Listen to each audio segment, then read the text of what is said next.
So, good afternoon, everyone. Today, my topic for the presentation is Golang. So, we'll start about it. So, first question that arises when we hear about Golang is related. What is exactly Golang? So, Go is a open source programming language that was created by Google in the year 2009, and it was actually made so that the task which the programming languages perform on the computer can be reduced, as because other languages were very complex, and moreover a long code was required to write them so that a particular task can execute. So Go provided the feature like simple, reliable, and efficient coding, which not only made the users work easier, but also Go was quite easy to learn and understand as compared to the other languages that were available at that point of time that the programmers were using. So that was the reason why Go was introduced by Google in 2009. So now we'll talk about why and who invented Go. So Go was really invented in the year 2007 by Rob Pike, and Ken Thompson at Google. These three were the people who were actually the engineers who were working at the Google, and these three actually laid the foundation for a language that we now know as the Go. So they were having several points that they used to invent this language that was known as the Golang. So one such point was that the syntax was quite simple and easy, and moreover, it was easy to use. As I mentioned previously, that it was quite simple as compared to the other programming languages, and the code was very easy to understand and learn. Secondly, the language was more reliable as compared to the other languages. Efficiency was another tool which was making this language having an edge over the other languages, because there we were getting fast execution of the code which the other languages were not providing. And moreover, the scalability feature was there, that this particular language that is the Go, this particular language can be run on any of the platform, whether it's your personal PC or any other server of any other person. So it was these were the few points why Rob and Ken invented Golang. So now we'll talk about what are the features of Golang. So these here I mentioned about the features that Golang is providing. First one is simplicity. That is, Golang is a very simple language to learn even for beginners. The syntax is clean and concise, and there is no complex feature to get in the way. So Go is easy to learn, as I'm talking about this from the beginning, because in Go there was no such syntax that the user or the learner can't understand. So it was very simple, and moreover the code was very concise. We need not to write any extra code for anything. We need to only write the specific code for which the task we need to perform. Secondly, reliability was another feature. That was, Go is very reliable language, as it has a strong type system that helps to prevent errors, and it is also memory efficient. So prevent errors in this particular thing means that there are very less errors that a user will commit. He or she will be using Go to write their code, as it is simple. And moreover, memory efficiency is something which this particular language was providing very well. The third feature which Golang is providing is efficiency. Efficiency is a very important language. Go is a very efficient language. It compiles to native machine code, which is very fast. Go has built-in support of concurrency, which makes it deal for building high performance application. So so far we might have created many websites using HTML, CSS. Similarly, we could create many types of web applications or mobile application using Golang, because it is having a very high performance rate and efficiency of this particular language is very high. That is why there are this particular language is a good choice for building web application, and it is even used in data science application and machine learning applications. So now we'll talk about who what are the companies and who are using Golang at present. So here are some companies that I have mentioned, which currently use Golang. So Golang is a language that was developed by Google. So obviously Google is there who will be using it. Netflix, Uber, Dropbox, Docker, Twitch, Airbnb, Salesforce, IBM, and Oracle. These are the few companies. And here are the companies which I have mentioned. You might be knowing many of the names that I have mentioned. So these are very popular companies. So we can understand that how much easy and importance Golang plays in the field of technology nowadays, because it is simple, reliable, and efficient. So now here is the syntax of Golang. So this is a simple syntax that I have provided over here. So in the first line, we have declared a package that main. Then I have imported a file that is fmt. Then I've created a function main and fmt.print12. So fmt.print here fmt stands for format, and print is a function which is used to display or print and the output on the screen. So whenever we want to print a output using Golang, we'll use fmt.print, as it is used as a printing function to print the output. So now I'll be talking about the syntax explanation. We'll discuss about the syntax in detail. So here are the syntax. So the in the previous slide, I have shown you about a small piece of code where we were performing to print a task. We were performing a task to print a number that was 12. So let's begin. So in the line 1, we were declaring a package main. So what is exactly package main? Let's read out. So package main declares that this Go source file belongs to a main package which is required for executable program. The package keyword is used to organize source code into packages, which are a way of grouping related Go source files together. The main package is special package in Go.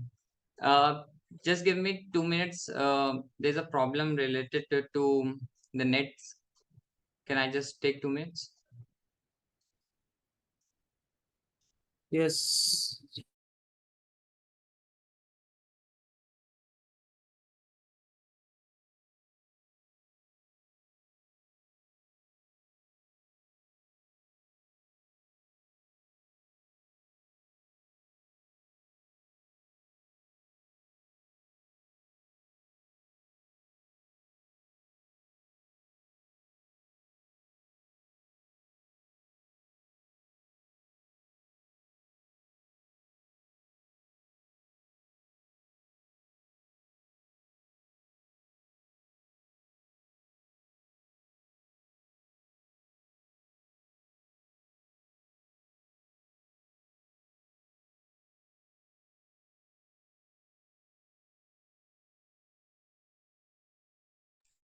Is my screen visible? Yes. Yeah, so I was talking about the package main. So in Go, package main is basically a file that we need to declare so that our program can execute. So the very first line that we need to write while we are working on Golang is to that we have to declare the package on which we are working. So many of us might be familiar with the language known as Java. So there also we are firstly when we'll write a program, we need to import a package, whether it is a scanner or a util. A util was basically meant so that the entire packages that are available within Java that can be imported. Similarly, in Go, we are importing a package with the help of package main. So now,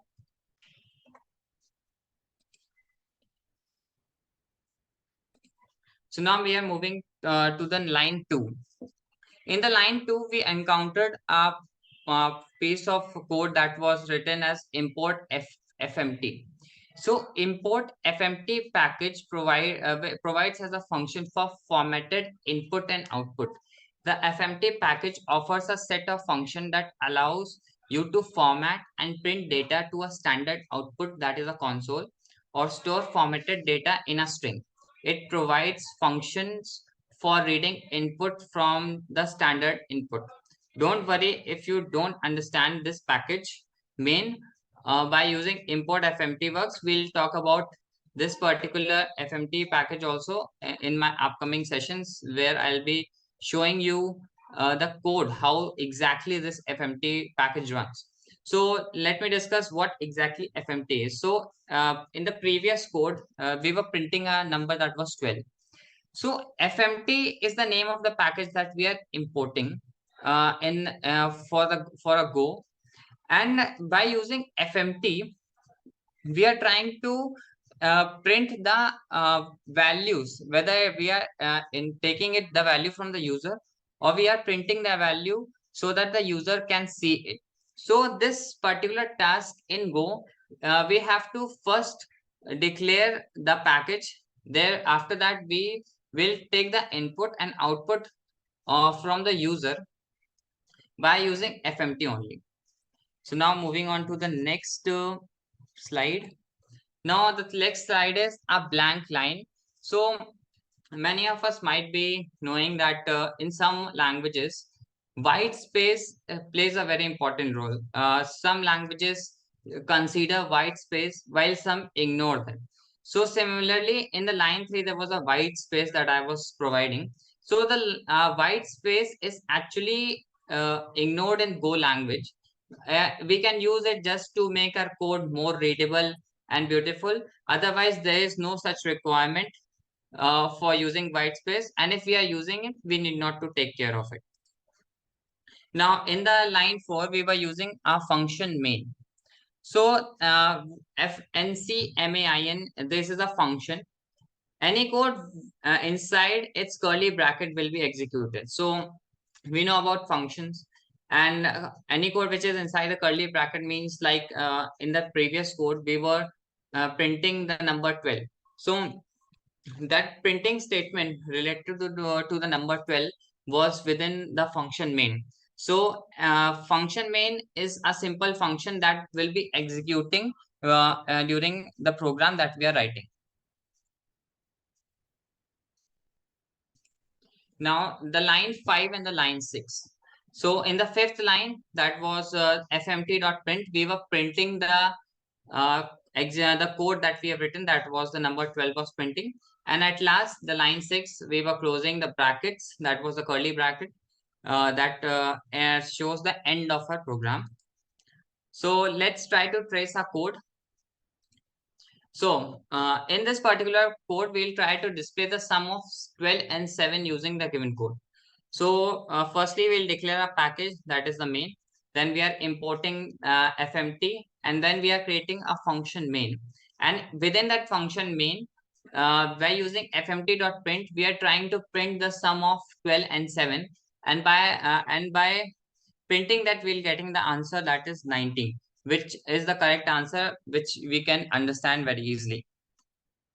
So now here are some interview questions which we could encounter while during our interview. So these are very basic questions, which because this particular presentation which I'm giving this week is related to the basic understanding of Go. About the other part that is related to loops, if else statements, etc., we'll be discussing about this in the upcoming presentation that I'll be giving. So the questions that we could encounter during interviews, firstly is, what is Golang? So Golang is an open source programming languages that was developed by Google in the year 2009. You could refer the answer of this in the first page of the slide. of the particular presentation which I am giving. So answer is mentioned over there. So why should one learn Go, and what are the advantages of Golang over other languages? So we talked about it that Golang is very easy to understand because the code is simple, it is efficient, it is more reliable, and these are also the advantages of Golang over the other languages, because other languages are, as compared to Go, they are less reliable, and moreover they are a bit complex to understand and learn. So Go has a great advantages over other languages. So what are Golang packages? So talking about the Golang packages, it is a big topic. So I have not mentioned the answer of this particular package about the package in this presentation. But so far we know that we know only one package, that is package main. So you can we'll decode about this particular answer in the upcoming presentation that I'll be giving. The fourth question is Golang case sensitive or insensitive? So Golang is just a language which is similar to Java. We can say that it is almost similar, because only the difference that we are encountering is the syntax part. Because Java is also a case sensitive language, and Golang is even a case sensitive language. So what exactly case sensitivity means? That is, in Golang, the uppercase letters will be treated differently and the lowercase letters will be treated differently. This means that if we are writing the letter in the uppercase, and we are checking about the value of that ASCII value of that particular letter in lowercase, then answer would be different, and even some error could even occur. So this is the answer, that in Golang case sensitivity matters. Now the last question that we could encounter is Golang pointers. So about this particular question I'll be discussing in my upcoming presentations. Thank you. So if you have any question, you can ask from me.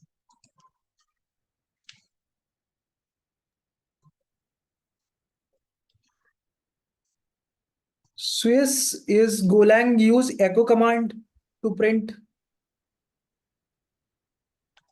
Yeah, we can use that, but fmt.print is one of the easiest syntax that we could use, because um, as I talked about, that it is simple and easy to learn and understand. Na?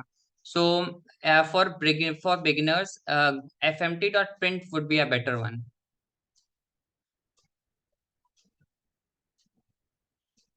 Okay, okay.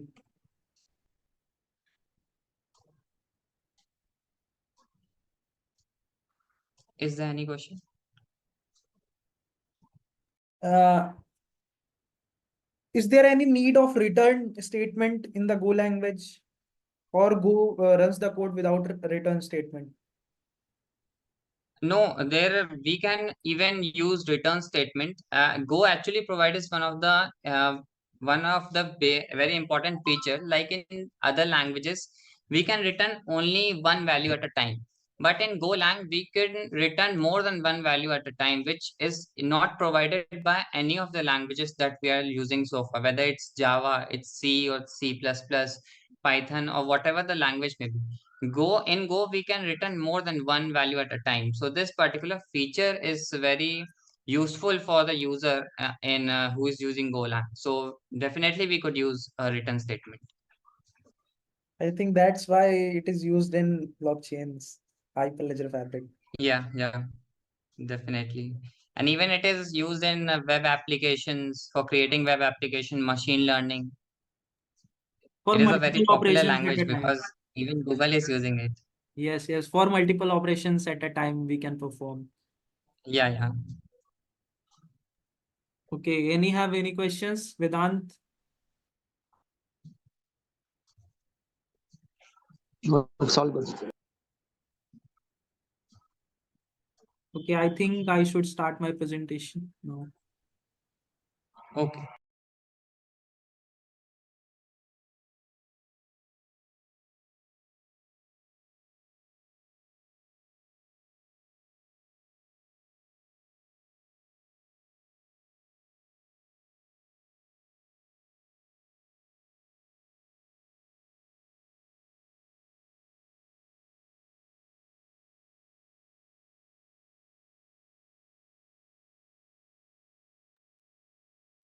So, okay.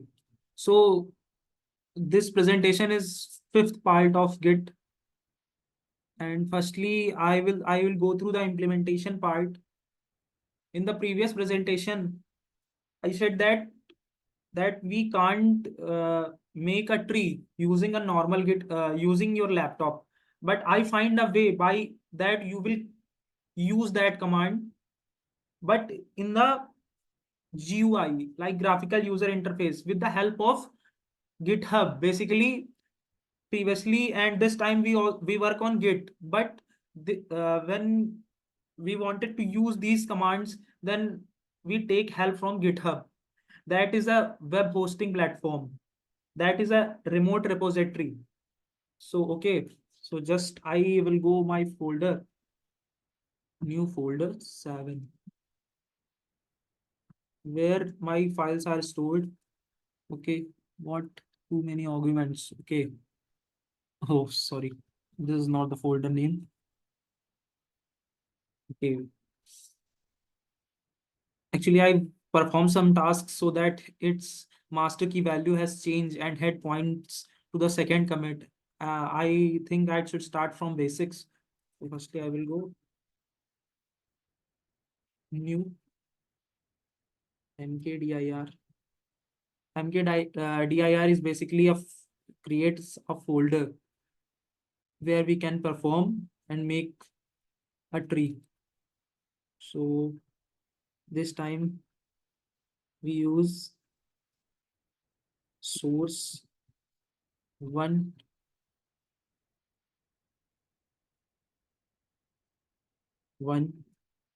okay. I will change my directory to source 1. Okay, I basically get, okay, so get, it will show a master. So in this presentation, I will explain each and every concept related to what is master, what is branching. I'll start from the basics of branching, how branching is used, how we can move to different version of our project. Like I have created my presentation, but firstly I will explain in the implementation part. Like I am a developer and some of my friends are also developer. I created some a piece of code and I'll store in the text file and I will send it to, I will commit it into the GitHub. So and another day my friend is also creating some text files and just commit. So what I have created in the previous day, that will combine and it will be created a new tree. My tree is also associated, but it will be connected through new tree, and those persons who are committing likewise, then it tree will created. That tree is called Merkle drag. Actually, Merkle tree data structure is a specific data structure which use hash value, so so that it will connect and the data cannot be tampered. Okay, so firstly I will explain. Okay, I will just created my folder, that source 1, and I will change directory to source 1. I will change and go to the previous. I will open a text file like s1.txt. It will be open. Okay, this. Okay, I randomly write my name. Actually, source content.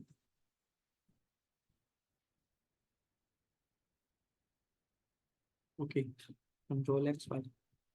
It will be saved. Similarly, I will created a second text file because with the help of two blobs, we can generate a tree. So it will be nano x2.txt.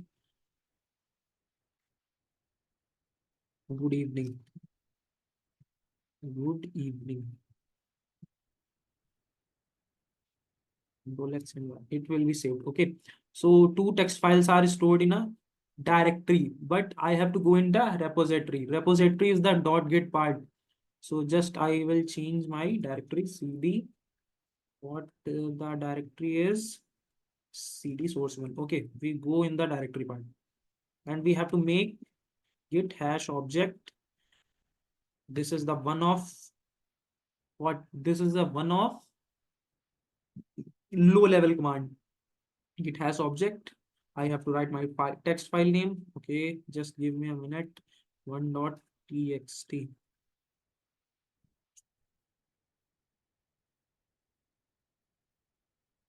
One.txt plus w. It will be what it will be shown. Okay, what why this is okay. Just give me a 1 second. Actually, it is located in the directory partner, so we have to write this. Okay, this will be generate a hash value.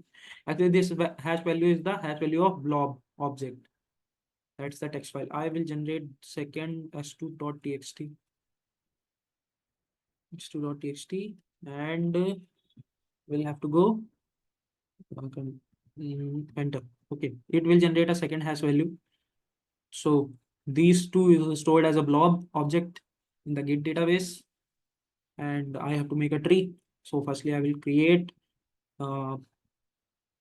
Yes, they are also txt. What I mean s2. Okay, s3.txt. I have to make it tree. Okay, so just write it.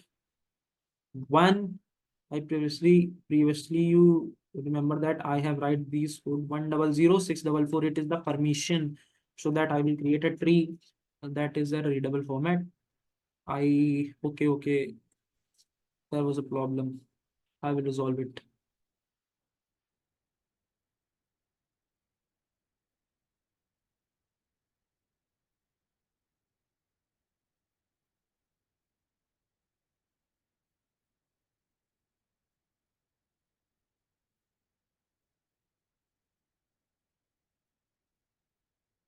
Okay, just give me 1 second.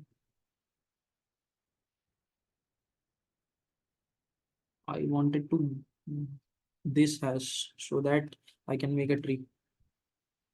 Actually, Control C command is not working, so I have to manually copy paste this, copy and just paste it there. It,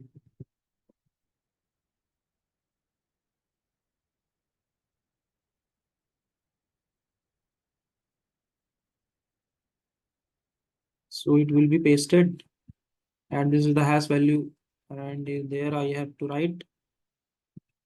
There I have to write what's the name of this file? s1.txt. Control X and Y. Okay. So I have the right. I have to write this hash value. Firstly, I will copy it.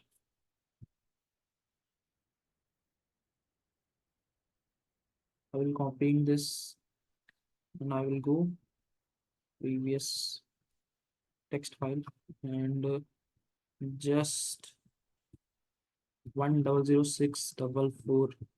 It's log. We paste this.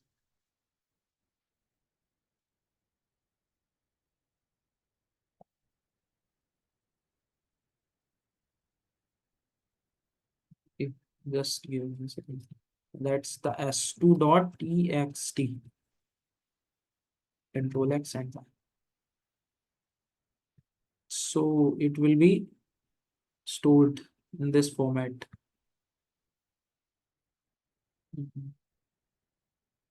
File. Save file under the format. No.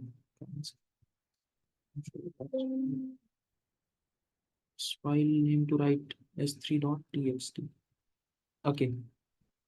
If I wanted to know what is the content inside this, then I just what what's the error?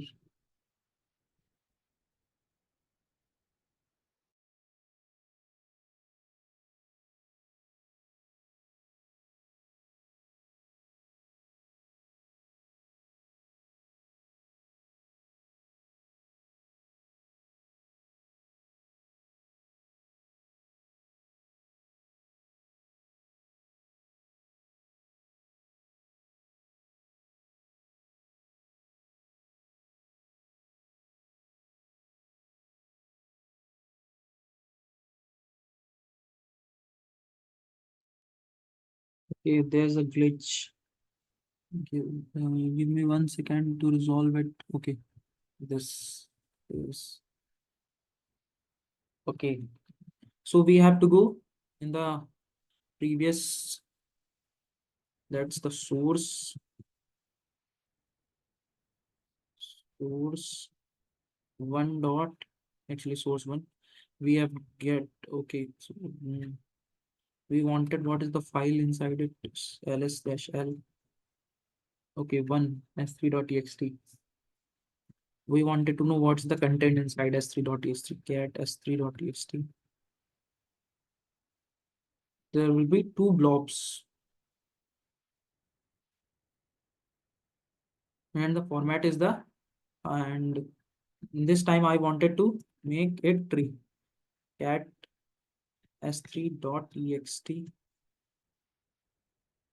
git mktree command.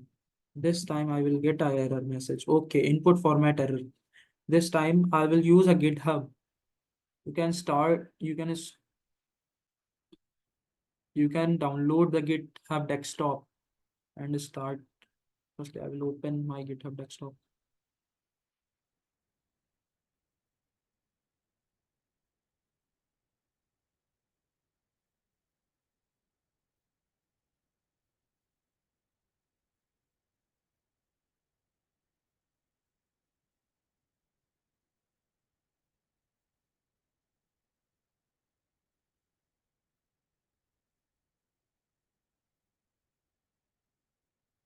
Okay.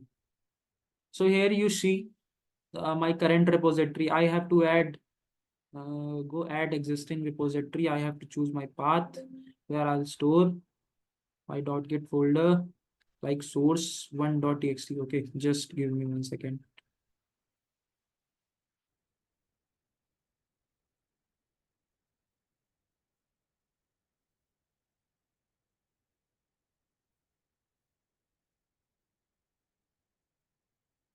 Okay,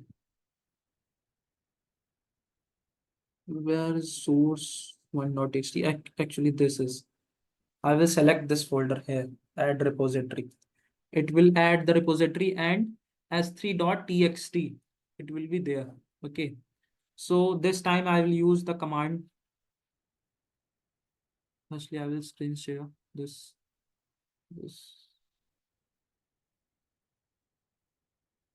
This time I will use the command. What? Git commit /m our first commit.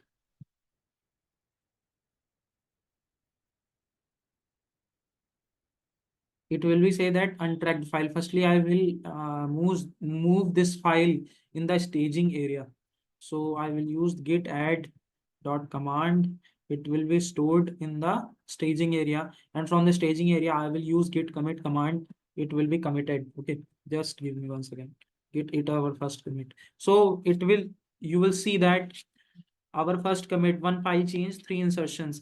I will insert my two text files. The tree will be created, and I will be insert my two files and two text files uh, in the repository. Okay, so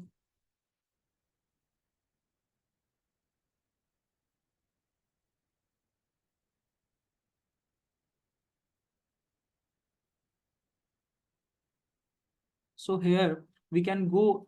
Uh, what is the master branch and what is the branch basically? So I will open my presentation so that everyone get to know what is basically master branch and branch. So okay, actually the I will start my next presentation because the time is less than 1 minute. Everyone can join.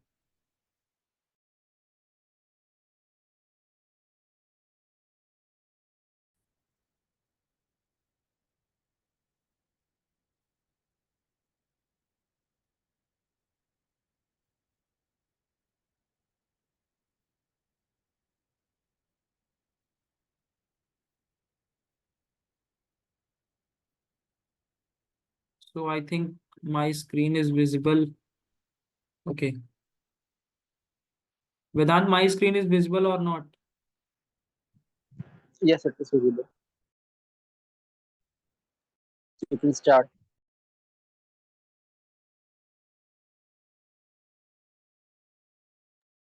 Just shut the presentation. Okay. Yes. Branch is just a text reference to the commit.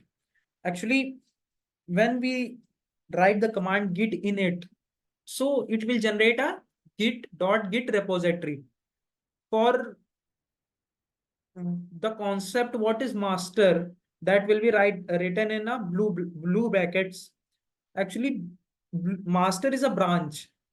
Like when we study the linked list, so it is the in linked list we have the head pointer that will point to the first node. So branch takes the reference to the commit. Like firstly we have created a blobs, then we have created a tree, and by the help of tree we can commit changes, and that commit is a wrapper of tree, and that commit branch actually master branch is points to the recently commit we done. So first is default branch is master. Multiple branches can exist in the same repository. We can write the multiple branches name, and we can go through that like in the programming we write many pointers. With the help of pointer we can move through the programs. So with the help of branches likewise pointers, we can move the different to different repositories.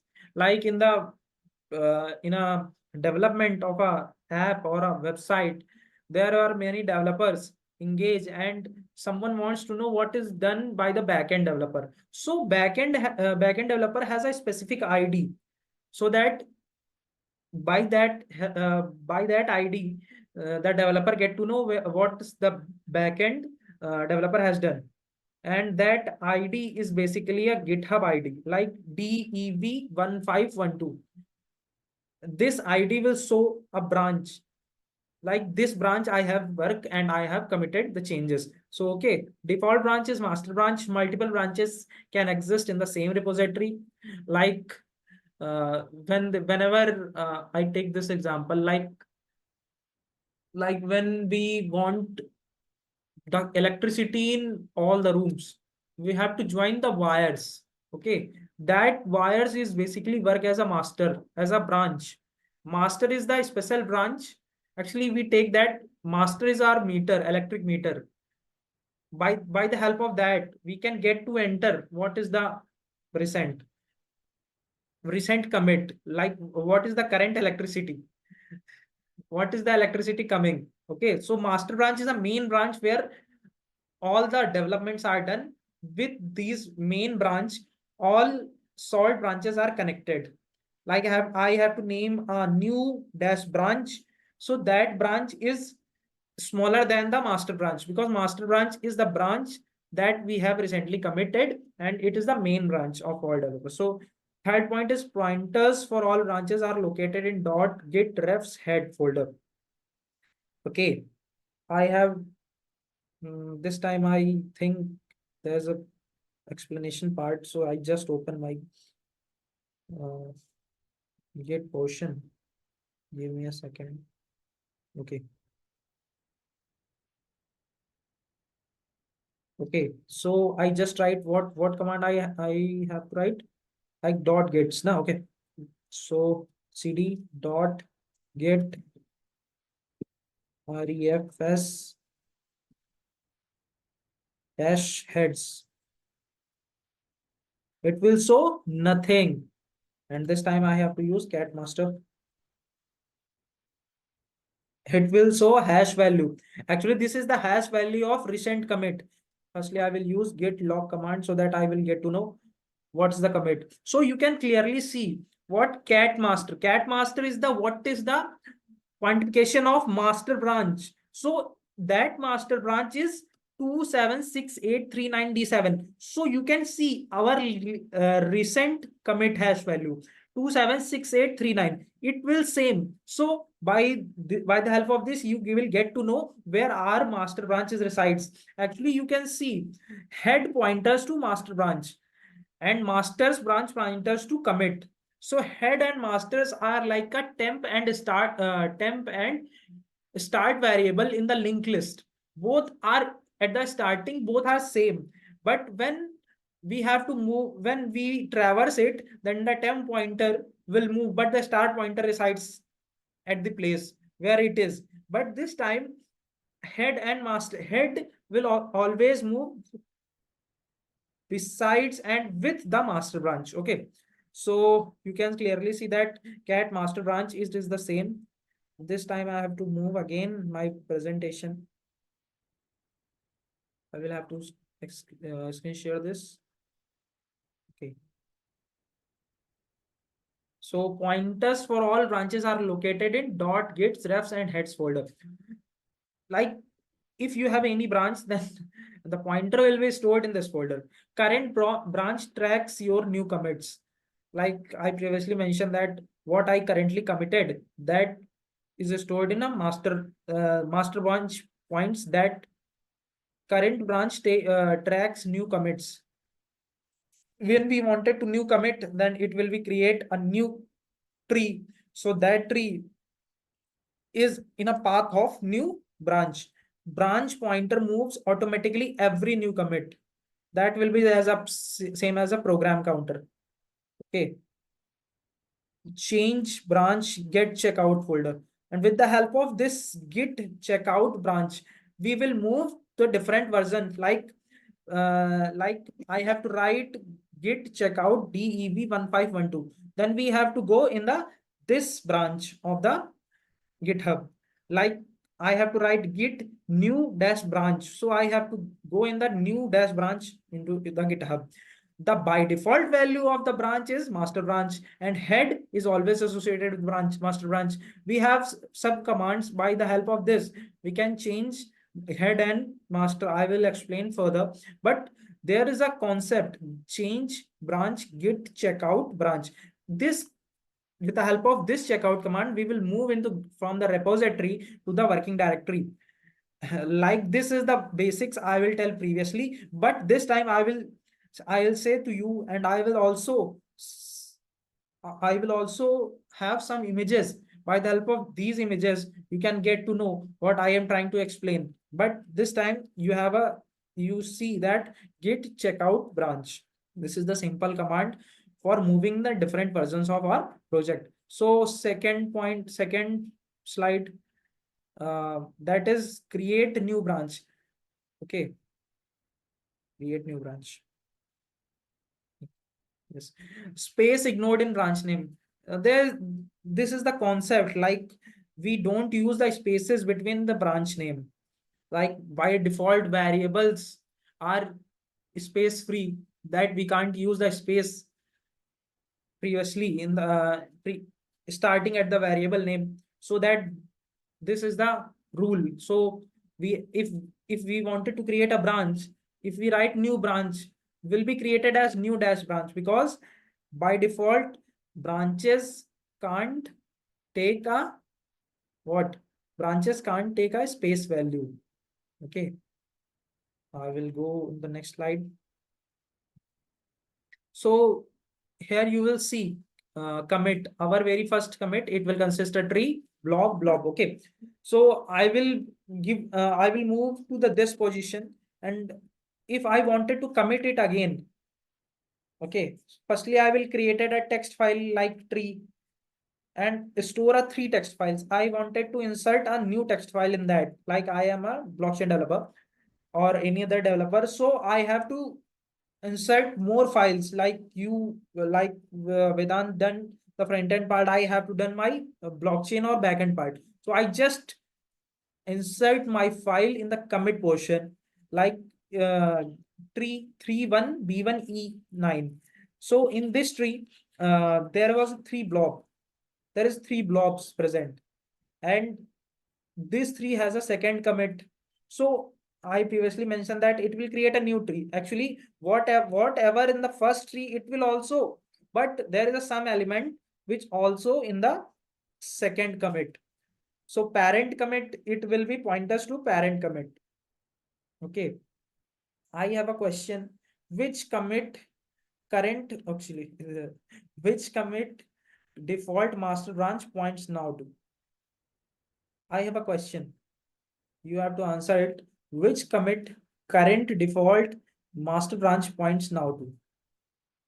This answer of this question I previously said, and at the starting of my presentation I said that master branch always points the current commit, so it will point a second commit. Okay, answer is shown in the image.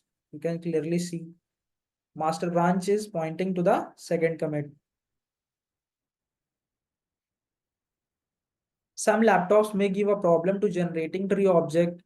Is a method you will be resolve it. I will explain that method laterally, because at this time I will have to complete my presentation, and implementation plus presentation, if I add this, the time duration will be greater than 1 hour, so I will can't go that portion. Like previously, I will firstly explain my all the concepts, so here you can get to know all the concepts, and in the next presentation I will definitely only go to the implementation part.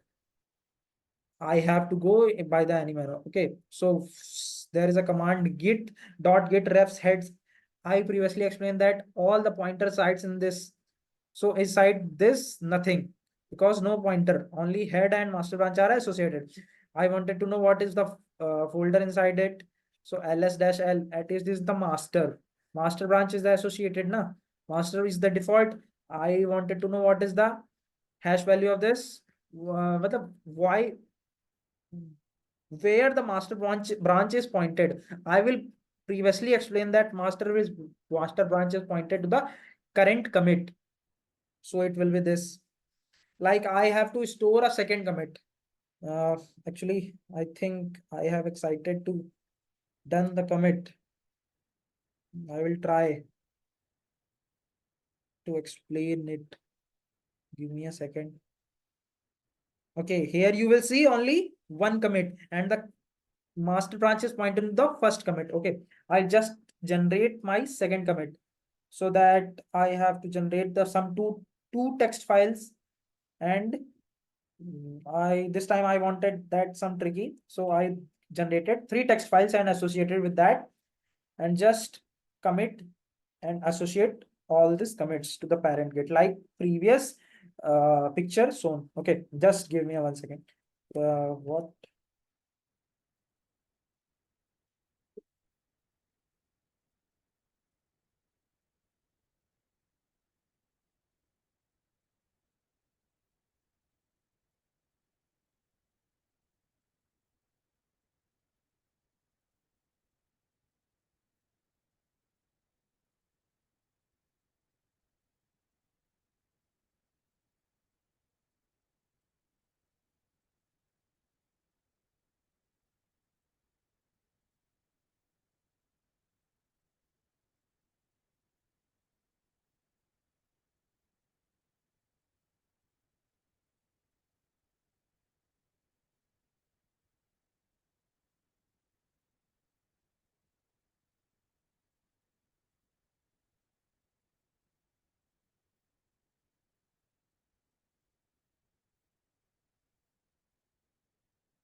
So it will generate 2 hash value.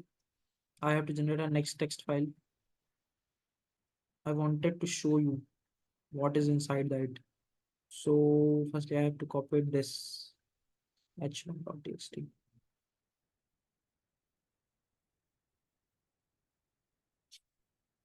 I wanted to run all these commands this time. Okay, just give me 1 second.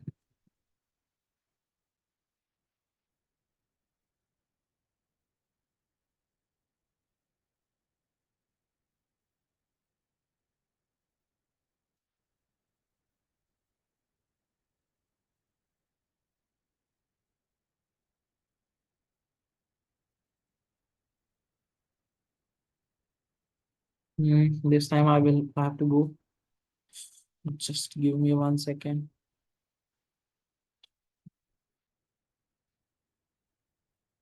What is the hash of h2 text? What is the hash of the h2 text? I have to copy it. Just copy it and paste it.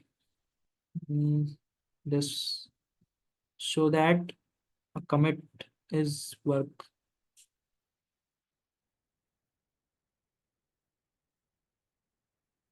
h2.txt.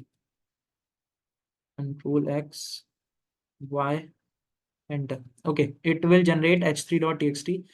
At this time also it will give cat h3.txt. It will show format is good and it is valid format for tree. So just I give get cat cat h3.txt.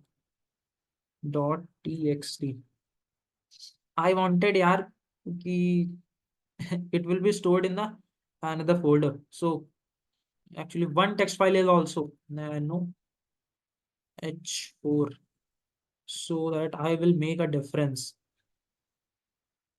H4.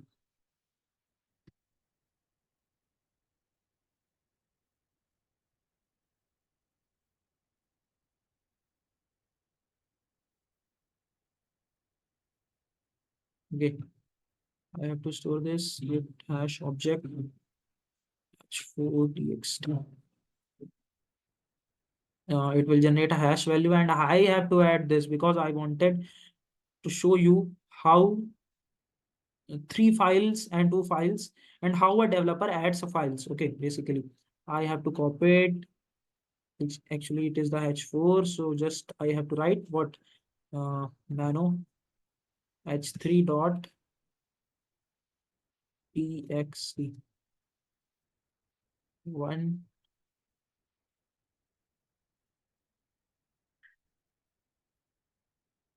100644 blob. I have to paste the hash value of this. Just paste it, and that this file name is h4.txt. Okay, just give me a second. Control Y, enter. It will. This time I wanted to know what is the inside h3.txt. It will store 3 text files. Okay, just give me 1 second. Just give me.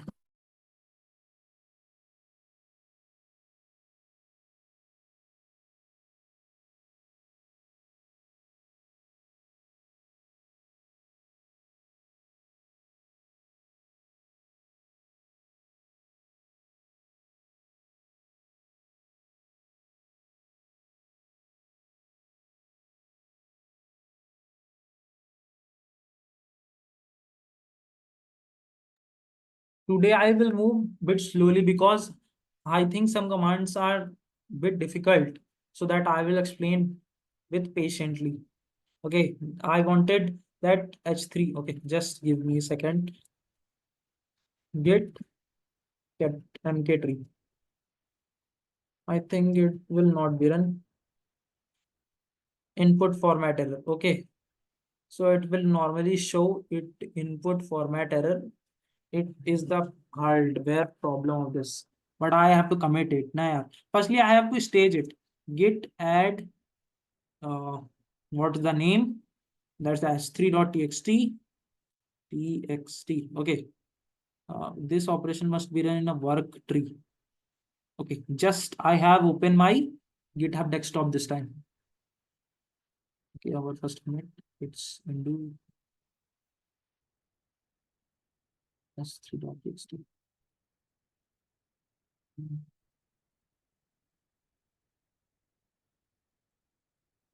GitHub desktop.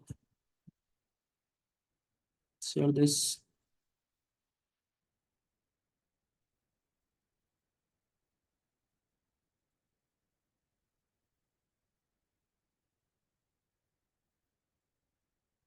Source one. Okay, just Just I have to move further. Okay. We new screen share this shitty dot double dot. Okay. Git add. I think please is this command. Okay, there's a problem, yeah. Where I have created these folders. Firstly, I'll check to check where I will created this folder. Oh shit. Okay. Just give me a second. Just give me.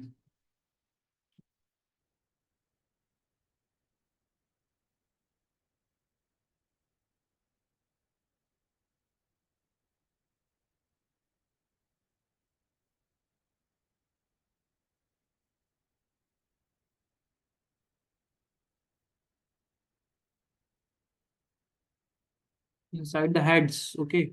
So dot get refs heads. Actually, it is created inside this. Just I have to copy it here. I have control C and I have to paste it because the GUI is simple now. With the help of GUI, we can easily perform the operations. But if you have a constraint, like you have to work on a big project, then you have only work in the command line. Okay, just I have pasted it, and this time I will try. Maybe this command is working. St.txt. Okay, this is the fatal error, deadly error. Okay, just give me 1 second. Git double dot. Okay, warning in the h3.txt lf will replace. Okay. I think it will be like git add command is basically go to the staging area. I have to commit it. Git commit /m or second commit. Second commit. Just actually, this is the common error when you have to use when uh, you will use the git, and if you have enter without the braces, you will get an error. I think I should have opened my again. Give me 1 second.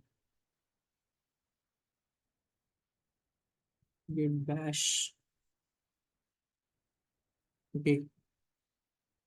I have to screen share this. Git bash. Okay.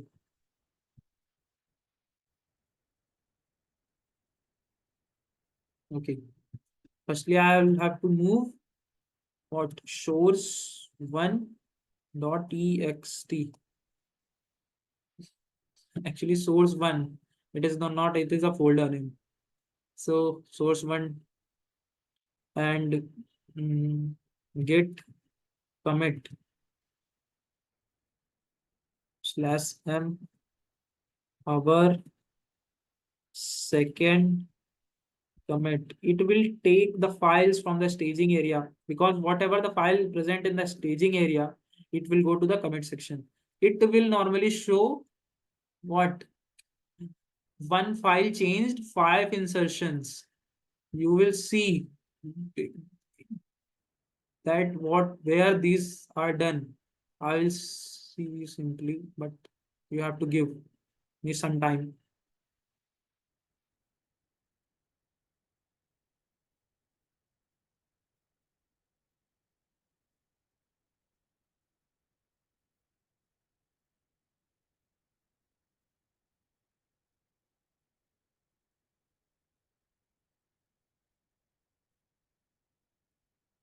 Sometimes GitHub is not work like properly, so I have to open it again, and again I have to screen share it.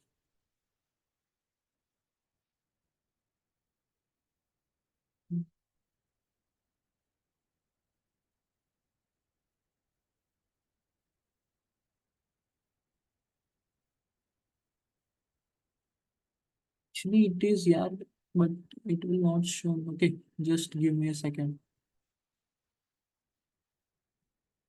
Okay, this is our folder.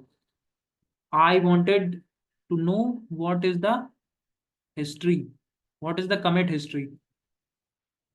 Give me a second. There is a lag in internet network. That's the problem. Okay. So firstly, I'll move the source one. Okay. In this, I have to know what, how, actually there is two commits. First commit is B9 F1890. This is the first commit, but in the second commit 45994. In the second commit, we have a 3 text files, and in the first commit, we have a 2 text files.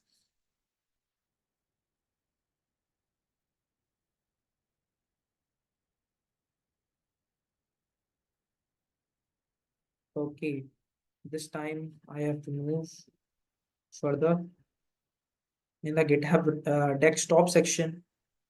GitHub desktop. Simply you see that what I'm trying to run this. There is a glitch in network connection, so just give me a second so that I can resolve this.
Okay, you will clearly see in the top, in the bottom, committed 4 minutes ago, our second commit. So it is our second commit. If we go on the history portion, our first commit is 9 minutes ago. That is 1000644. It will consist the 2 text files, but our second commit is, it will consist of 3 text files. And our first commit is the parent and a parent commit, and our second commit is connected with a hash value that is 4509949. Okay, I will move in the presentation part. So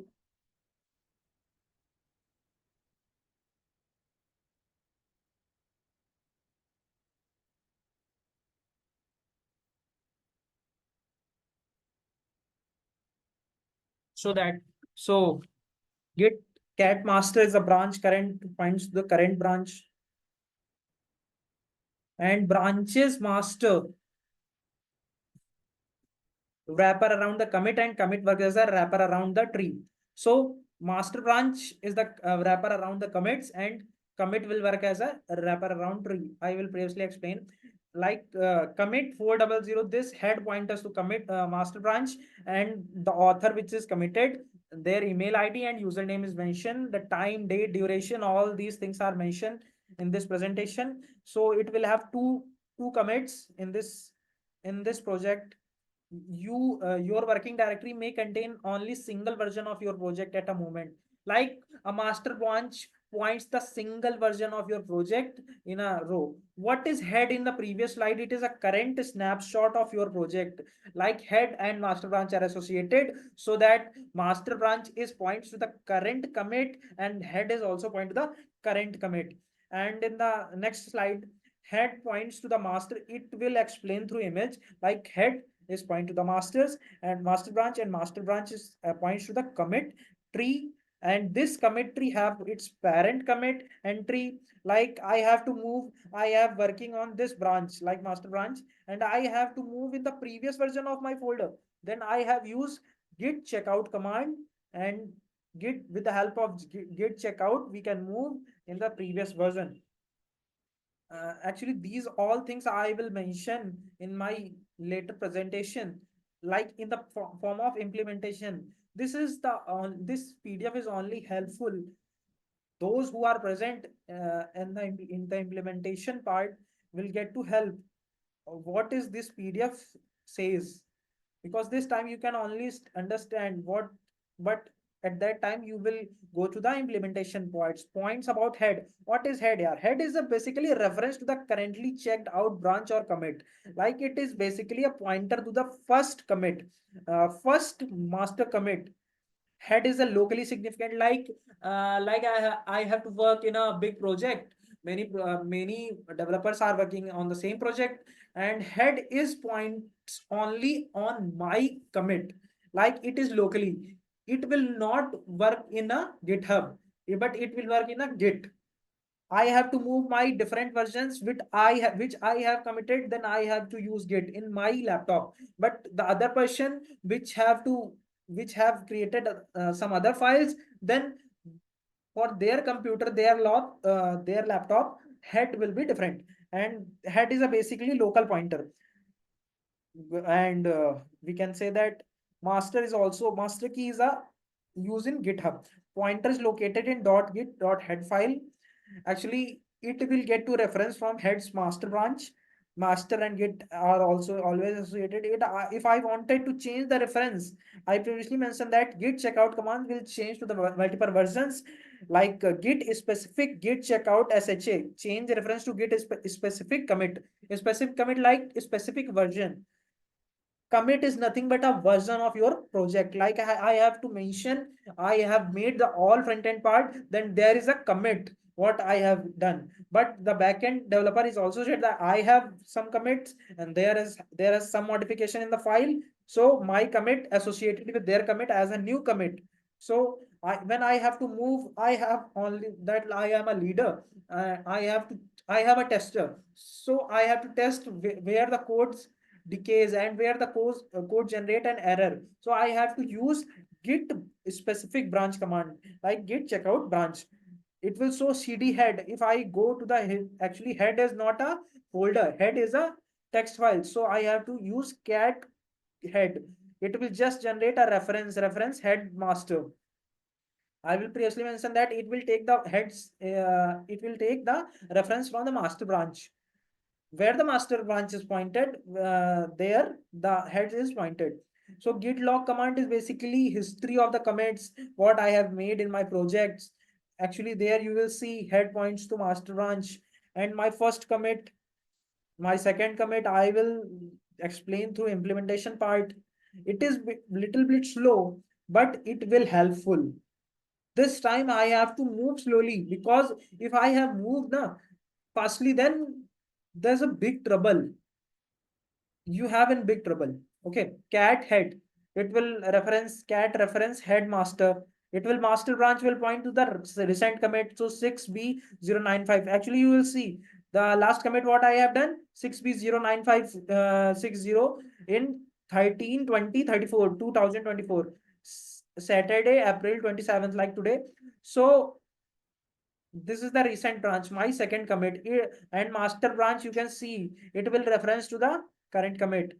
So with the help of git specific branch checkout, not specific commit, so you can, with the help of specific branch checkout, you can move to master to the head. And there is some commands. Git log is basically history. Why this tree object is empty? sometimes I doesn't want any text file to store, but I have to commit it. Like I have to delete all files from the previously. Like I have to give as an example. Like I'm a blockchain developer and I have to delete all the files whatever the front end and the back end were created. So I just use the rm command to remove it and just stage these files and get committed, so that it will generate a new commit and new Merkle drag tree. And this Merkle drag doesn't contain the text file, but and these files, the text file what I have deleted, this not deleted in every folder. When we have to move in the second version of our project, these text files are available in the previously I have mentioned. Like head is pointed to master branch. Third commit, you can clearly see the tree is empty. In the second commit, tree is containing 3 text files. In the first commit, the parent commit, you can see the tree is containing 2 text files. Okay. Answer what in the previous why the tree is empty. We have deleted all files from the working directory. That's why this tree doesn't have any links to any blob. That's the matter. Git did not delete any previously. I will explain all this concept. So I have to move from working area to staging area. I just use git add command. From staging area to git repository, I use git commit command. I have to move from git repository to git working directory. I have used git checkout version, jump into certain version of this project. And in the previous presentation, I have also mentioned that there is a path from left to right, and I also have the path from right to left. Okay. So there is a git read tree command. With the help of this, we can move git ls/l files, ls/files s. This command we also have to move. Like I have to move my master branch. Like I have previously mentioned, I have to go my versions of this project. So I just use git checkout and the hash value of previous. Okay, commit where I have to go. Just I use git checkout and the master. You can clearly see git 6b where the master is written. There 6b095, some text and some numbers are written. These number is nothing but a pointer, nothing but a hash value to the previous version of your project. When you can clearly see it there. Okay, just give me a 1 second so that I will explain. Okay.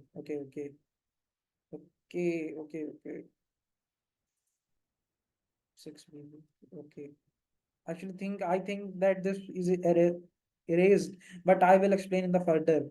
So thank you all. Have a nice day.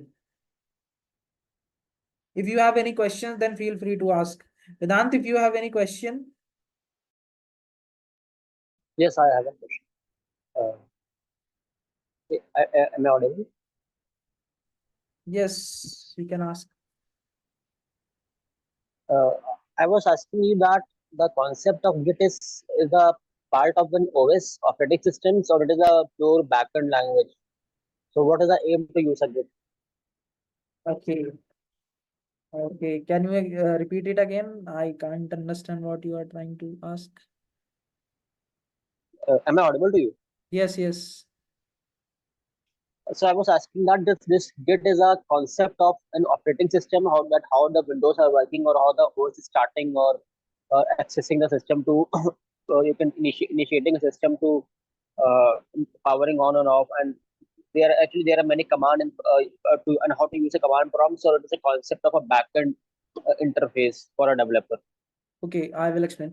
GitHub is basically an interface where front end and back end, actually it is a database. Firstly, I will mention in the first presentation of mine that GitHub is a database, and Git is a local repository, local database in your laptop, so that everyone can help each other and find the ways to done it. So GitHub is basically a platform.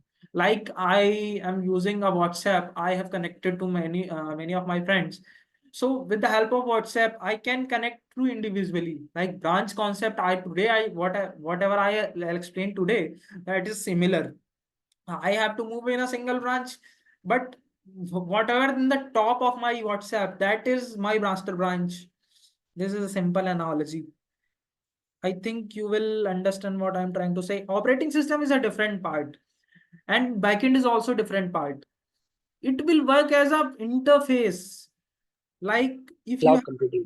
if you have a ports in your laptop, these ports have nothing work. But when you wanted to join the HDMI cable with your laptop and your projector, so that the projector and laptop is connected, this is the interface. And the GitHub is basically a database of it is an interface, and it will provide a graphical user interface, and it will work as a database where I can store my files, my repositories, and when I have to work and some developer have to work, then it will take from there, and these files are not deleted. So moreover, cloud computing is concept can be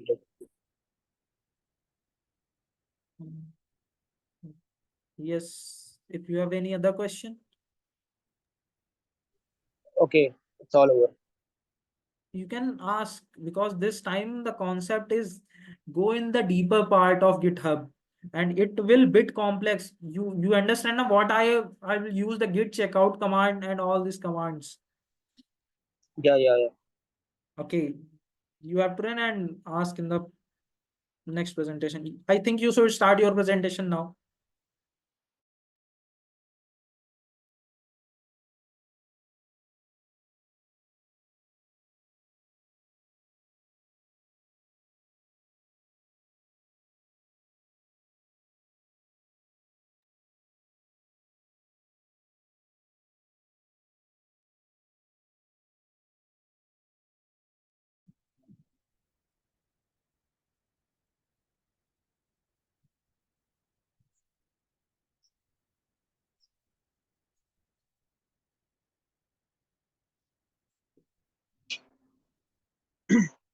So have you started the recording so I can start?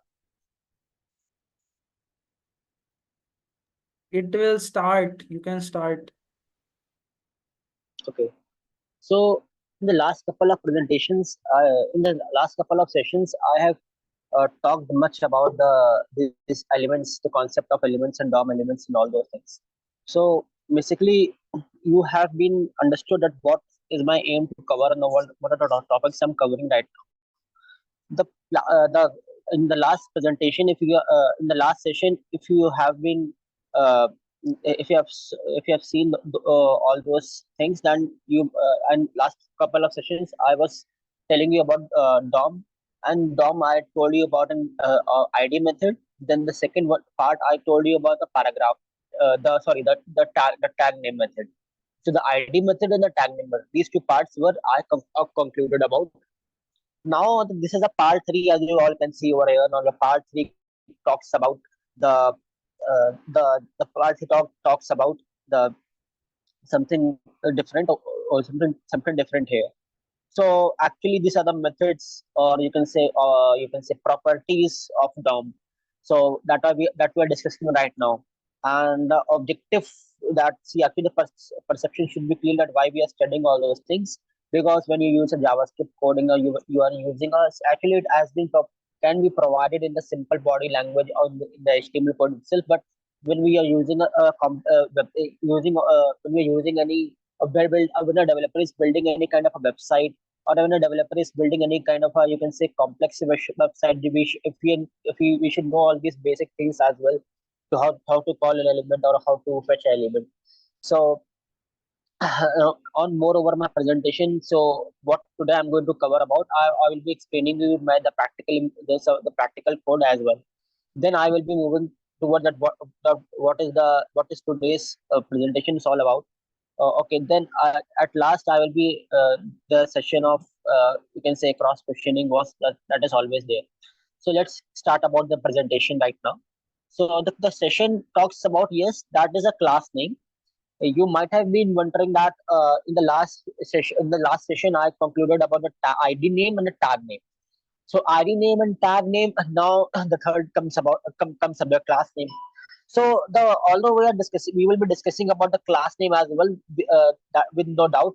But the thing is, obviously, we should have this basic knowledge that how you can differentiate all those things. See, actually, if we have the perception, that my perception right now is that we should be able to differentiate all these three things. These three things are very important. Actually, you can say that how you differentiating these three things. Okay, so because it's not like that we are you can say doing the rectification, or we are cramming something. But yes, we should. The objective has to be like that. You can say the objective should be like that. Like when we have to use at what thing at what time.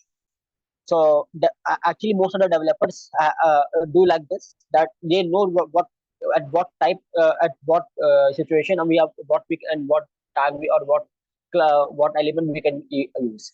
So class name is something like that. It is a property as well. So the class name is something that is differentiated with ID, and it is different from, you can say, a tag as well. But okay, ID is something another part. But the class name, and you can say but the class name, and you can say that the tag name is almost, it looks very similar. The working is almost very similar. You can say when you're using all those things. See, id is a base. Id here, id works as a base over here.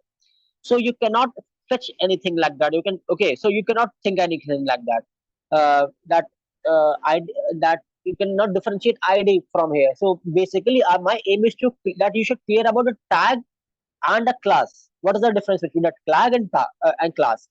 See, ID is something that we are providing at every essentially at an essential basis. See, we have studied the concept of database management system. So in the database, see, that is almost a backend part. So in the database management system, you have been studied that when there's one primary key, or there's one candidate key, and there's one foreign key. So I am will be focusing on the property of candidate key or the primary key. Although we are not going to the deeper that part, that is something else. But the thing is that how we are classifying all these things. For example, ID works as a candidate. If I say the ID works as a candidate key, or you can say the foreign key. Okay. So, but again, for specifying the uniqueness, or the working is like that also. So, but what is a use case of a class name and a tag name? Tag, when you provide, when you are specifying a tag name. Okay, what we use like document dot get element by tag name. I will be explaining you with the help of my codes also. So document dot get element by tag name, and document dot get element by class name. These are the two things we use here. But tag name, for example, we providing for specific tag. Okay, for example, I have written four kinds of paragraphs over there, and I'm providing, and then that paragraph text, I provided a specific ID, that is my para, or a para, or any ID I can write at that time. Or but at the another situation, but so what when I want to fetch that specific para, because I provided the ID to that para. Now again, when I see, although I explained all these things in my last session, but then also I want to revise all those things if you have not seen or not visited, or any kind of glitches there. So I want to make it all clear. So I'm trying to clear again all those things at my best level. So the thing is that, for example, you're writing something in the body text or something text. So there is one thing that document dot get element by tag name. So you can fetch or call a simple para. Okay, for example, there are four paragraphs written, and I'm providing with the help of indexing portion. I'm providing, I can call one. I want to call first para and my aim is to use a simple CSS to change the CSS, to apply the CSS for changing the font size, changing the color, or see, this is the basic use case. So that at that time, the you can say the tag name has been useful. But if I say, because the ID was unique over there, but if I'm concluding that now I want to specify all, now I want to play, or I want to, you can say, modify with the with some multi-level, you can say, some multi-level paragraphs, or you can say with I want to modify multiple paragraphs. because now here I want to play with you can say multi-level programming, because to reduce the time complexion. For example, see actually what happens if we are here we are specifying the simple piece of codes. Okay, for example, we are taking a 3 paragraph or 2 paragraph for explaining you. But everyone know that when a developer uses a complex website, see there are websites are very complex. You can say for building a website, a whole team has been, you can say, dedicated for building a simple website only. But you can say if there are thousands of, you can say not thousands, but even hundreds of texts are written over there. So if there are hundred of texts are written over there, and you want to modify the 100 text over there at one go. So if you're providing with the help of a tag name, okay, for the specific tag you can do this. But again, you're specifying a simple ID and you're providing a simple tag name. So that will be the very, you can say, so you will be you can say stuck in a loop. So for avoiding that kind of a loophole condition or a loophole situation, we have introduced a concept of a class name. And how we, so I think but this much of explanation you might be understanding that what I'm trying to say or what I'm trying to differentiate about. So if you have any question, you can ask me as well at the last part of the session. So moving towards the real implementation of all those things with the help of a PC. So my, see, this is, if the code is visible to you, it is written over there. So see, if you can say you can see over here. Uh, Here I provided with a simple, see actually I in my last couple of in my last couple of sessions I have discussed that if you have watched my first session, there I discussed about the, you can say various different kind of variations over there that that might come over that comes while we simplify or while we implement different kinds of, you can say different while we implement different kinds of modifications in the code of what kinds of error we are getting. So although again I will be revising all those things, but in a shorter form. So you can see over here that what are the things that has been calling here. See, first of all, patiently, if you are seeing that something is certain source content, so it is a heading part as well, no problem. Again, again you are visualizing the code over here, so you are seeing the text has been written over there. That has been enclosed itself in the paragraph. That is finding the HTML elements by the class name is today's topic. Okay, that is also no problem. But there I provided something different now. What I'm doing, I provided the presentation by Vedant Shukla. That is my name, Vedant Shukla, and the class that I provided over here is PPT.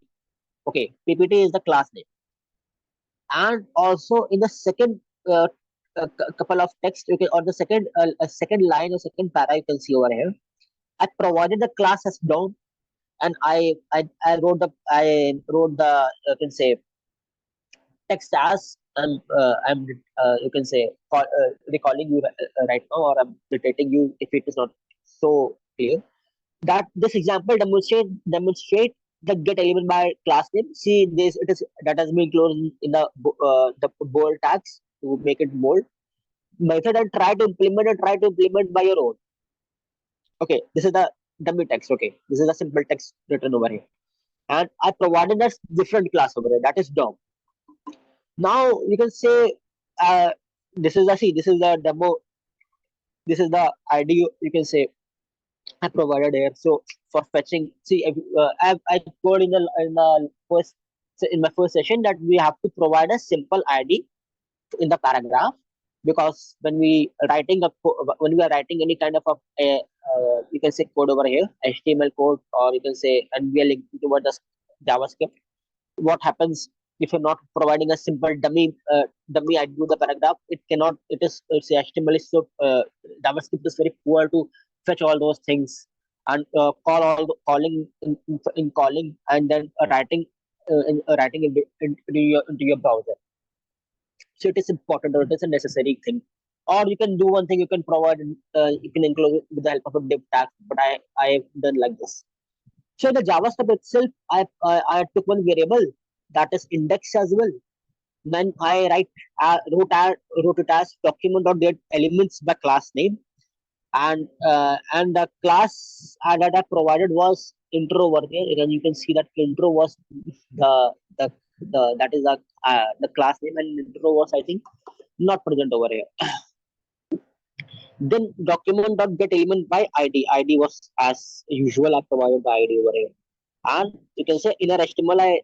I wanted to include one. See, inner HTML is something that is, see, it is a property. You can say, I told you also in the first session that inner HTML is something that we use to add, you can say that we use to provide an additional text or an additional paragraph over here. Okay, this is our aim with the help of inner HTML. So it is, the concept should be clear to you. That is why I'm revising all those things over here. So here it is written that the first paragraph, that is index 0 with class intro, is all those things are, and index 0 are provided for inner HTML. But the thing is, because index 0 was something else, okay. But the thing, if you are thing is that nothing was going to be printed over here, right? Nothing was going to be printed over here right now. That because the reason should be very clear to you, because in the first session I did all those things very well. Then also again you can guess that the simple sort of error. I'm providing this error intentionally, I should tell you, to make the concepts too much clear to you.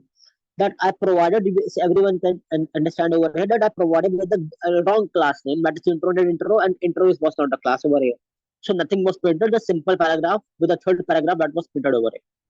Okay, so this was something that is the part of an error where you get all those things. Again, the thing is like, okay, again the thing is, you can say again the simple heading, source content, the full finding HTML elements, the class name, student's topic. That was a simple paragraph over here. The presentation by Vedant Shukla, that is me. Okay, the presentation by Vedant Shukla, that is my name. Again, different class. Again, I provided the ID as dummy over here. Okay. Now the interesting thing is, again I did all those things. No, the interesting thing is that here I took the variable as index over here. The document was the index. We can take any kind of variable over here. That is should be clear to you. The thing is that I now I took the correct class name. The class name was PPT. So parallelly you can visualize the browser, the running browser window, and the code window as well. To I did this to reduce the complexity and ensure that it should be ensuring the simplicity of the code. So you can see over here that again I did everything right. See, ID was, yeah. So here you have to provide the ID. ID is very important over here. So you might be wondering that if we are talking about a class name, why we provided the ID over here. See, ID is, if we are providing any kind of a simple paragraph over here, either you have to enclose it in the div tag with the help of div tags.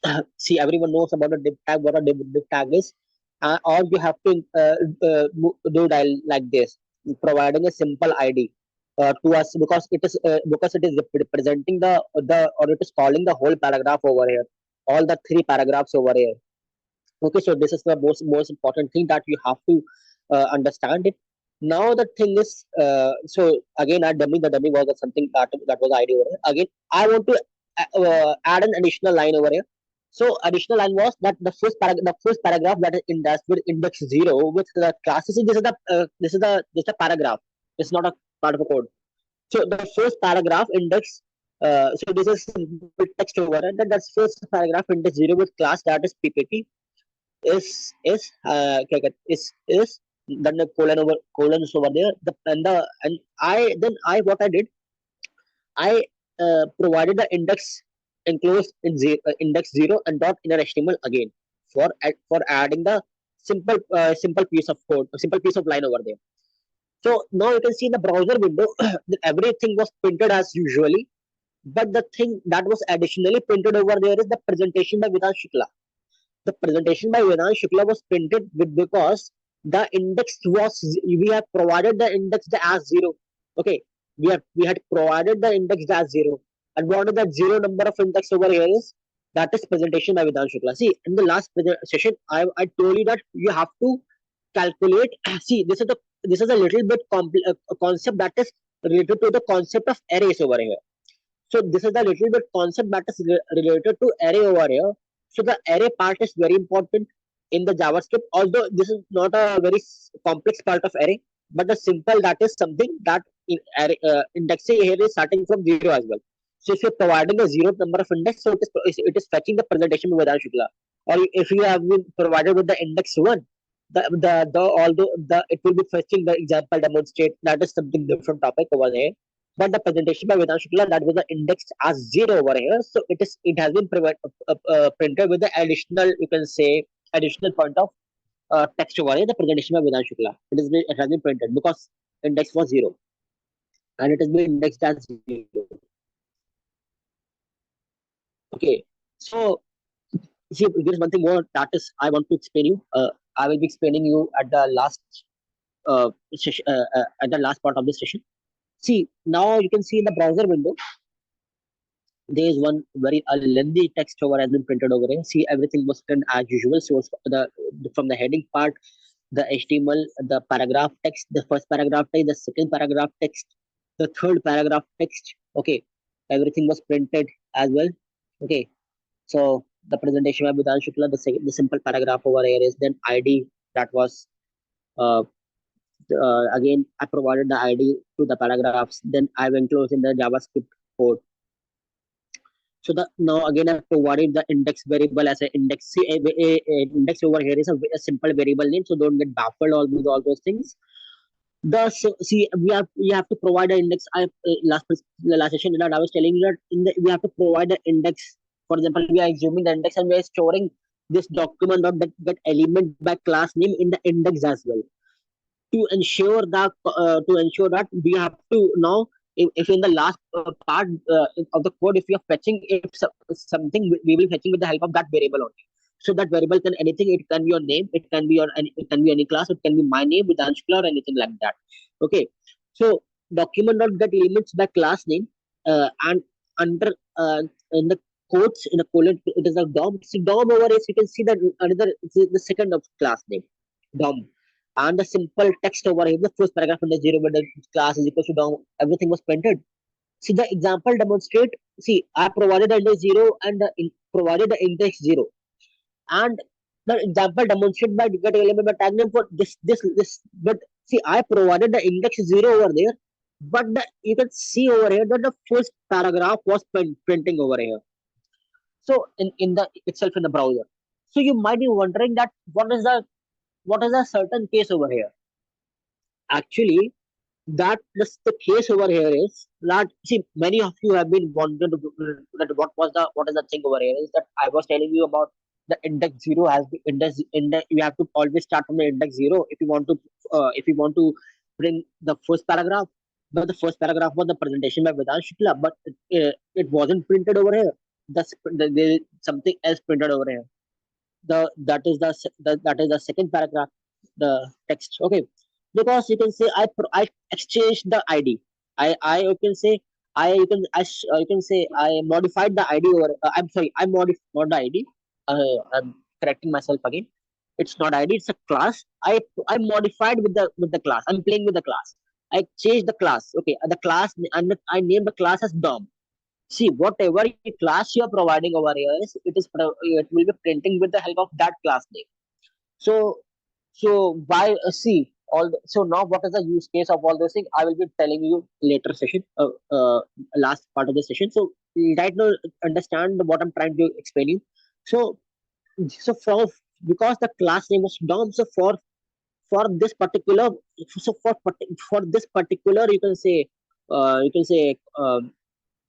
area, the class was DOM over here, so the index has been represented as zero. So it will be fetching the example, this example text over here, as you can see itself in the uh, itself in the PC screen. Okay, so this thing was so this thing was all over. To conclude you again, I'm saying that if you are providing with a different class, that text and with the help of a class name, so that different text will be printed over there. So nothing else will be printed over there. Okay.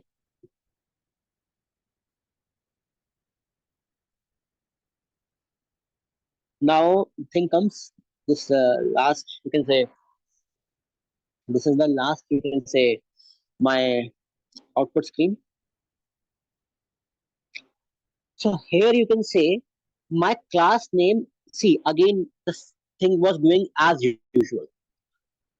So this is the most important part at last. Now you have to understand the actual concept of the class name that I was telling you.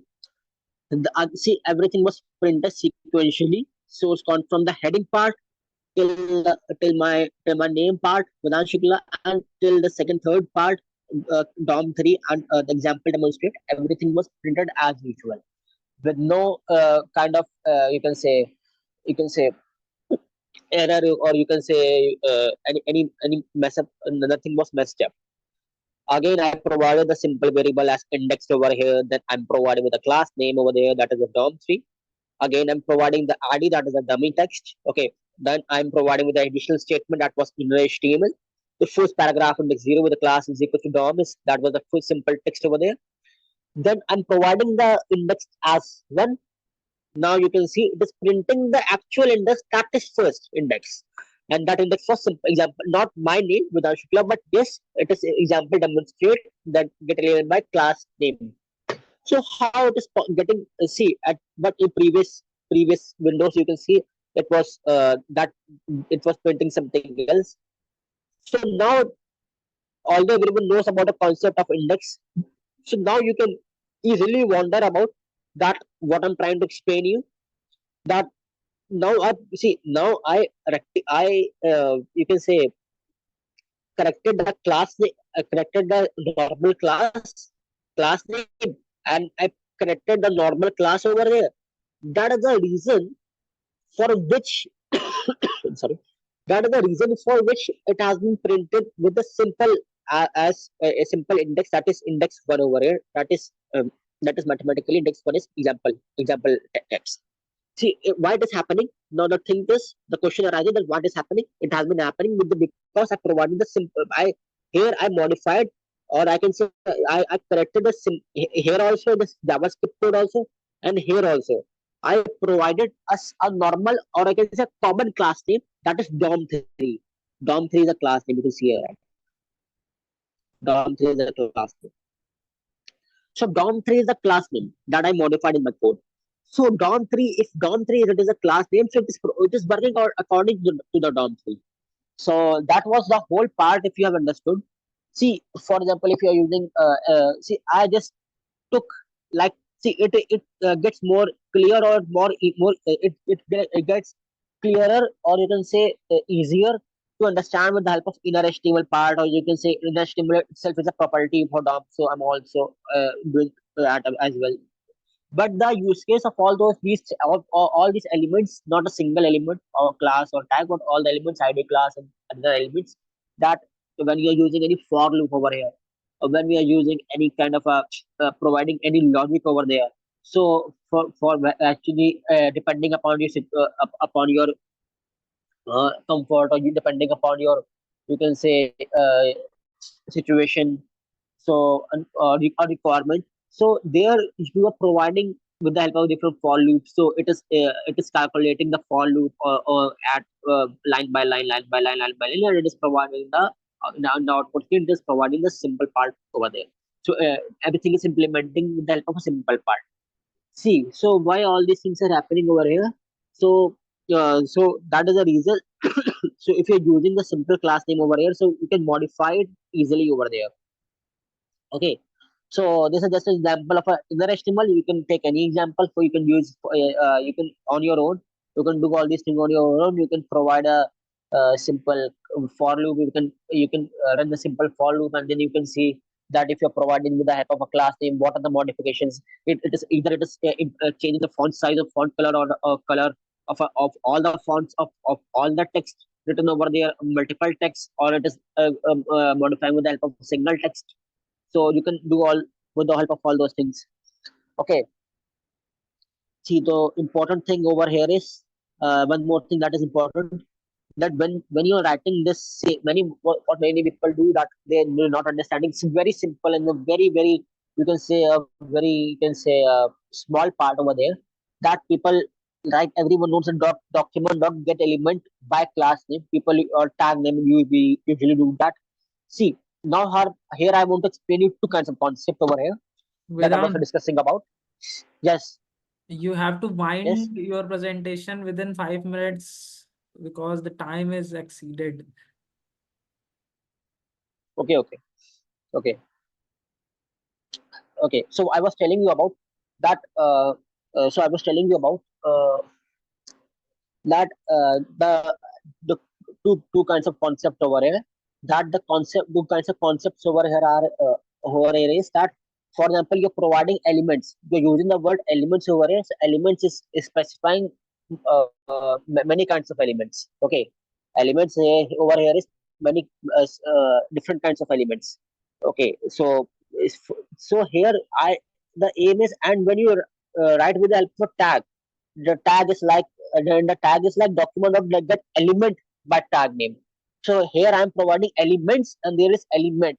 So singular, this is the why this is the concept of singular or plural is there. Actually what happens, see, the use case of a class is, see, you can, if you're providing a, you can provide a normal simple class, although there I use a different class names, but actually the class was built for like this. You can provide a, see, id can be unique, but the class can be, but the class can has to be common, because we want to here although the limited edition, but here again, as I told you in the starting of the session, that here we are implementing a different, here we want to modify different kinds of text over here, or 100 times the text is written over here in the website as well, or the 200 texts are written over there. So with the help of a simple class, we can modify all this text at one go.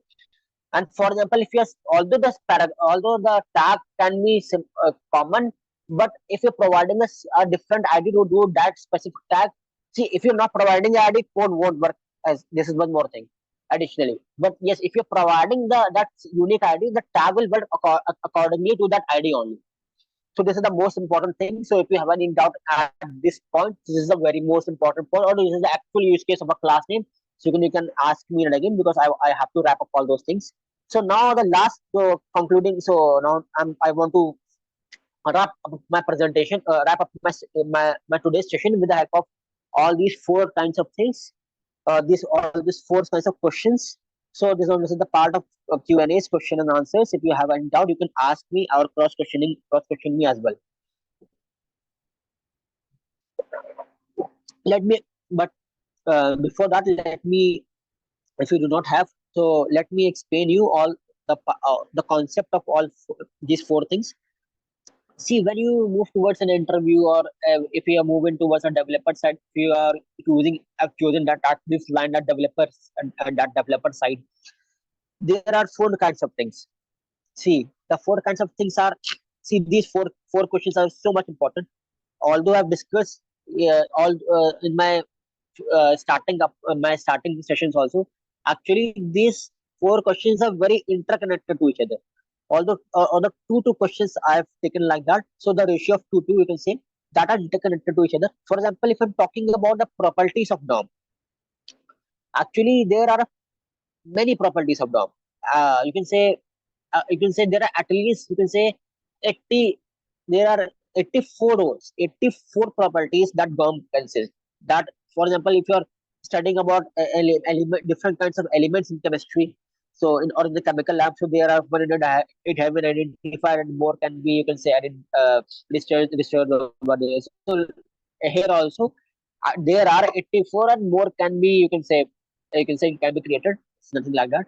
So there are different properties of DOM. So properties actually, it is, and you can say my second question, that is what my second question is saying, that what are the methods involved in DOM. So the properties and methods, almost like properties, and for example, what are properties?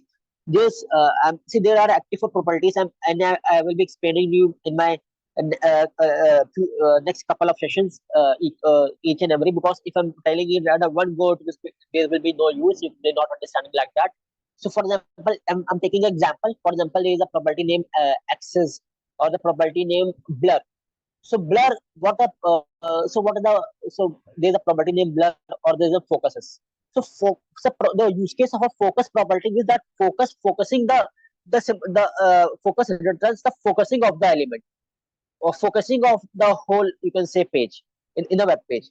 But blur blur is the alternative of that. It you can say it works opposite to the blur.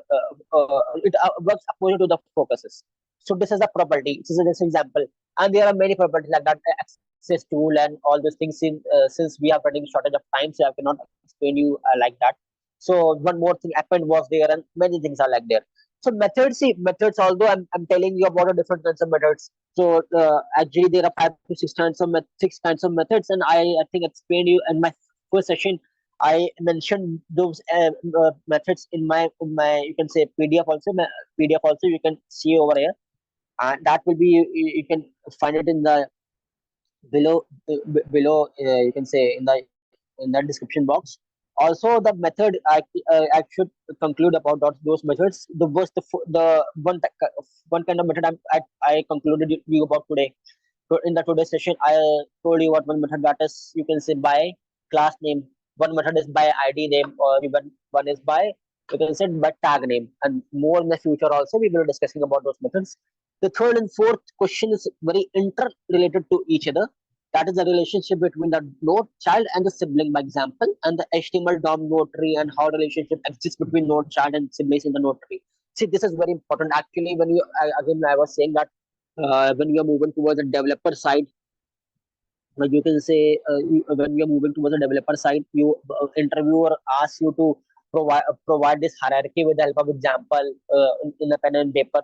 And so this is and actually it looks very boring, but it is very important when you are building us, because it is building a simple base, and without this base you can not you can jump towards the making the very deeper websites or the complex websites. Okay, for example, Ragnash was telling you about the tree something something like tree. Okay, so in the what happens in the development, if you have studied if you have a sound knowledge about data structures and algorithms, in the data structure and algorithms, if you have studied all those things, okay, so there's a concept of a tree. See, if you have a sound knowledge of DSA, there's a concept of tree. So the tree concept over here is very simple. There is one parent child root, then there is two or you can say children over there or over there. So one parent is root node, then the root node consists of its two child node, then child has more than then child has its the child also has its child, and one child can and one parent can have multiple child. Okay, so this is the concept. Although you must be wondering what I'm trying to say. So this is it is depends upon the hierarchical position of a you can say DOM. This is a hierarchical structure of a DOM tree. So that the concept that has been, we call it as a DOM tree. The so first over there is document. Document consists of the second thing is you can say HTML. Okay, the second one is HTML. So HTML is something. See, if you can see in the code itself, if you're seeing the HTML, so HTML is a parent, or you can say that it is a root node over here. So it doesn't have any kind of a children. So it is a root node itself. So although root node cannot have any parent, root node cannot have any parent. So the HTML is the parent of the body and the grandfather father of other tags. For example, heading and paragraph and all those things.